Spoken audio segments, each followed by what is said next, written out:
চায়নার চিয়াংশি প্রদেশে বিশ্বের সবচেয়ে বড় পদ্মপুকুরে ফুটেছে হাজারো গোলাপি আর সাদা ফুল। দূর থেকে দেখলে মনে হবে এটি যেন প্রকৃতির ক্যানভাসে আঁকা কোনো জীবন্ত ছবি। প্রায় 1.08 বর্গ কিলোমিটার এলাকা জুড়ে বিস্তৃত এই পদ্মপুকুরের দৃশ্য উপভোগ করতে প্রতিদিন এখানে ভিড় করছেন দেশ বিদেশের প্রকৃতিপ্রেমীরা। চারিদিকে শুধু সবুজের মেলা, আর সেই সবুজের বুক চিরে মাথা উঁচু করে দাঁড়িয়ে আছে হাজারো গোলাপি আর সাদা পদ্ম। চায়নার জিয়াশিং প্রদেশের ইয়াওসি গ্রামে দেখা মিলবে চোখ জুড়ানো এই অপরূপ দৃশ্যের। ইট পাথরের ব্যস্ত জীবন থেকে কিছুটা সময় প্রকৃতির এই দৃশ্য উপভোগ করতেই পদ্মপুকুরে এখন ভিড় করছে মানুষ।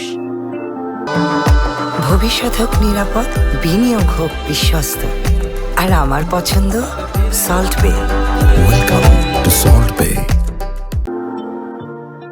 এটি সাধারণ কোনো জলাশয় নয়, বিশ্বের সবচেয়ে বড় পদ্মপুকুর এটি।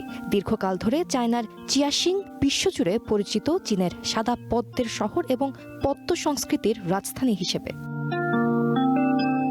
বিশালতার কারণে 2016 সালে বিশ্বের বৃহত্তম পদ্মপুকুর হিসেবে এটি জায়গা করে নেয় গিনেস ওয়ার্ল্ড রেকর্ডসে। শত বছর ধরে স্থানীয় বাসিন্দাদের জীবনযাত্রার সাথেও নানাভাবে জড়িয়ে আছে এই পদ্ম চাষ।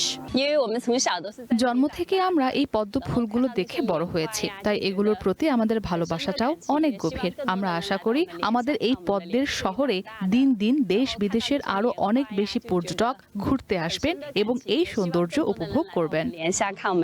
পদ্মের এই মেলা শুধু প্রকৃতির সৌন্দর্যই বাড়ায় না, বরং গ্রামীণ অর্থনীতিতেও এনেছে নতুন গতি। সঙ্গীত ইসলাম, ওয়ান ইন্টারন্যাশনাল ডেস্ক।